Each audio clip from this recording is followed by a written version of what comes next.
नमस्कार दोस्तों, target with PS Parihar channel में आपका स्वागत है। सुबह की इस वीडियो में ऐसी खबरें होती हैं जो विभिन्न समाचार पत्रों पर छाई हुई होती हैं और विद्यार्थियों के लिए आवश्यक होती हैं। तो आइए शुरू करते हैं, देखते हैं कि आज के समाचार पत्रों में ऐसी कौन कौन सी खबरें हैं। सबसे पहले बात करते हैं शिक्षक भर्ती परीक्षा की। शिक्षक भर्ती परीक्षा की आज होगी सुनवाई और जैसा भी होगा मैं दोपहर तक आपको बताऊँगा। पिछले वीडियो में मैंने आप लोगों को बताया था कि सरकार ने अपना जो पक्ष है वो दे दिया है, अपना काउंटर लगा दिया है। अब आगे क्या होता है वो शाम तक मालूम हो जाएगा। इसके बाद में जो अगली सूचना है वो है 41,000 पुलिस कांस्टेबलों की भर्ती।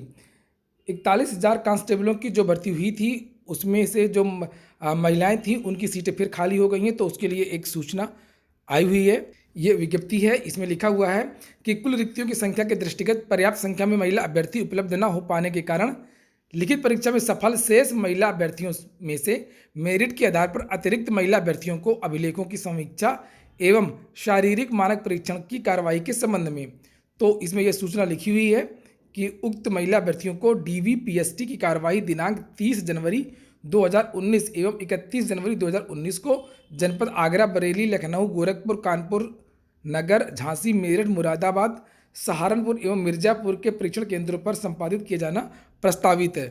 और नीचे लिखा है कि उक्त DV यानी डॉक्यूमेंट्स वेरिफिकेशन PST में मेरिट के आधार पर नए अभ्यर्थियों के प्रवेश पत्र दिनांक 28 जनवरी 2019 से बोर्ड की वेबसाइट, ये दिया हो उत्तर प्रदेश पुलिस भर्ती का जो वेबसाइट है उसमें उपलब्ध हो जाएंगे। वहाँ से उसको डाउनलोड कर लीजिए और अपने डॉक्यूमेंट्स वेरिफिकेशन इत्यादि करवा लीजिए।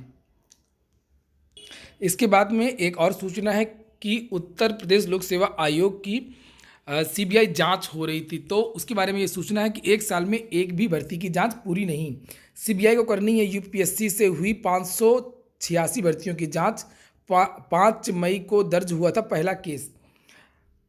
तो कुल मिलाकर के इसमें यही सूचना है कि अभी कोई भी उपयोगी कार्यवाही अभी तक नहीं हो पाई है। लिखा है उत्तर प्रदेश लोक सेवा आयोग से 5 साल के दौरान हुई भर्तियों की CBI जांच एक साल में एक भी भर्ती का सच उजागर नहीं कर सकी है। PCS 2015 में गड़बड़ी का पता लगने और FIR के बाद ही जांच रुक गई, जबकि 3 अन्य बड़ी भर्तियों को भी खंगालने के लिए CBI के कदम आगे बढ़ चुके थे। भर्तियों की जांच के लिए CBI की टीम 31 जनवरी 2018 को उत्तर प्रदेश लोक सेवा आयोग में दाखिल हुई थी। तत्कालीन टीम लीडर राजीव रंजन समेत अन्य अधिकारियों ने जिस तेजी से परीक्षा भवन पर शिकंजा कसा और अभ्यर्थियों से शिकायतें ली, उससे यह तय माना जा रहा था कि 2 से 3 माह में PCS 2015 भर्ती की गड़बड़ी के दोषियों का चेहरा सामने आ जाएगा। इसके साथ ही लोअर सबऑर्डिनेट 2013 और RO-ARO 2013 PCS JEE की भर्ती में भी शिकायतों के आधार पर जांच शुरू की गई थी। तो दोस्तों ये बात तो सही है कि इसमें बहुत सारे अधिकारियों का तबादला कर दिया गया और कोई भी कार्रवाई पूरी नहीं हो पाई, जिससे विद्यार्थी काफ़ी मायूस हो गए हैं और अब इससे कुछ उम्मीद भी नहीं है।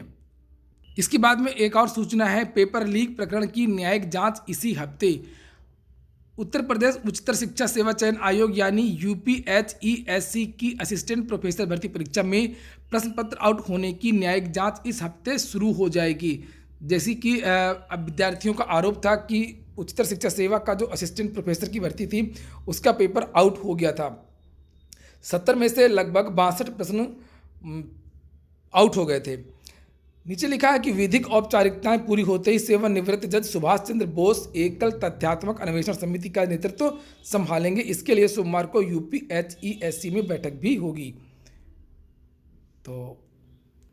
तो ये जांच तो होती रहेंगी, लेकिन इनका नतीजा कुछ भी नहीं आने वाला है, जैसा कि अभी तक होता रहा है।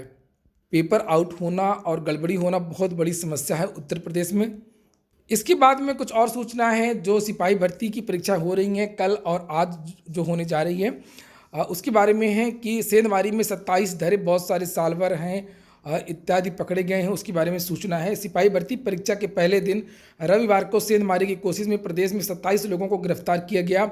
इनमें STF ने आगरा, मथुरा व लखनऊ से गिरोह के सरगना समेत 10 लोगों को गिरफ्तार किया।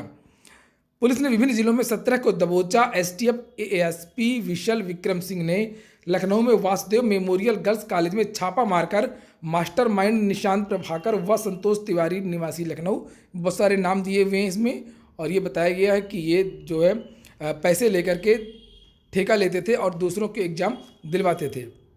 और ये खबर कई सारे समाचार पत्रों में छपी हुई है। इसके बाद में एक और सूचना है, CGL CHSL 2019 की परीक्षाएं इस वर्ष नहीं। लिखा है SSC वार्षिक कैलेंडर में प्रमुख परीक्षाओं की तिथि घोषित नहीं। मल्टीटास्किंग स्टाफ परीक्षा 2019 की तिथि 2 अगस्त से 6 सितंबर। यहाँ पर लिखा हुआ है कि कर्मचारी चयन आयोग की ऑनलाइन परीक्षाओं के लिए एजेंसी चयन में देरी के चलते SSC की 2019 की प्रमुख परीक्षाएं CGL और CHSL, जिसमें इंटरमीडिएट मांगा जाता है, CHSL और CGL जिसमें कंबाइंड ग्रेजुएट लेवल के जो एग्ज़ाम होता है उसके बारे में बात हो रही है।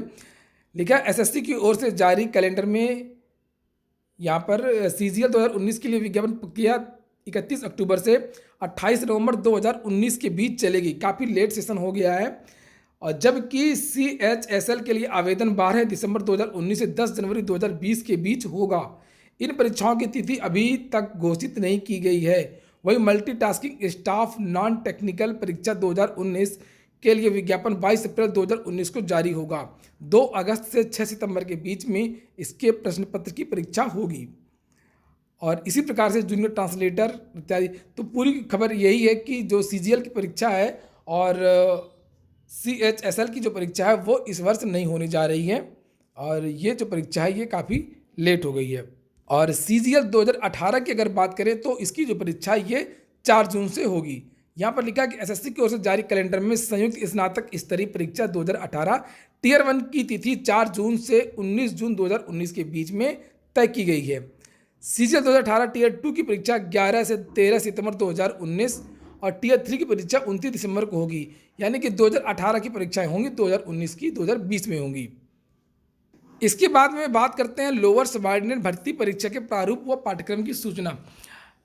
बहुत सारे विद्यार्थी लगातार पूछ रहे हैं कि सर ये लोअर सबऑर्डिनेट का जो सिलेबस होगा ये क्या होगा और परीक्षा का प्रारूप क्या होगा। तो दोस्तों अभी इसके बारे में कोई अथराइज्ड या ऑफिशियल जानकारी नहीं प्राप्त हो सकी है, लेकिन जो सूचना मिली है कि इस बार लोअर का जो पेपर होगा और उसके पैटर्न पर बदलाव किया जाएगा, व्यापक बदलाव होगा। जिस तरीके से उत्तर प्रदेश अधीनस्थ सेवा चयन आयोग में लोअर की परीक्षाएं होती रही हैं उस तरीके से परीक्षा नहीं होगी, और इसके लिए उत्तर प्रदेश लोक सेवा आयोग से सलाह मांगी गई है। उत्तर प्रदेश लोक सेवा आयोग जिस तरीके से अपनी पिछली परीक्षाएं लोअर सबऑर्डिनेट की करवाता था उसी सिलेबस को लोक सेवा आयोग ने भेज दिया है उत्तर प्रदेश अधीनस्थ सेवा चयन आयोग को, और उम्मीद है कि अगले हफ्ते लोअर सबऑर्डिनेट भर्ती परीक्षा का जो सिलेबस है वो जारी कर दिया जाएगा। और ऐसी चर्चा है कि जो सिलेबस उत्तर प्रदेश लोक सेवा आयोग के द्वारा निर्धारित था वही सिलेबस रहेगा, लेकिन वेट करते हैं, अगले हफ्ते तक सारी बातें क्लियर हो जाएंगी। तो ठीक है दोस्तों, ये हो गई आज की अपडेट, और इसी तरीके की अपडेट प्राप्त करने के लिए आप लोग इस चैनल से जुड़े रहें। अगर ये वीडियो पसंद आया हो तो इसको लाइक कर दिया करें। जिन मित्रों ने चैनल को सब्सक्राइब नहीं किया सब्सक्राइब भी कर लें। बहुत बहुत धन्यवाद।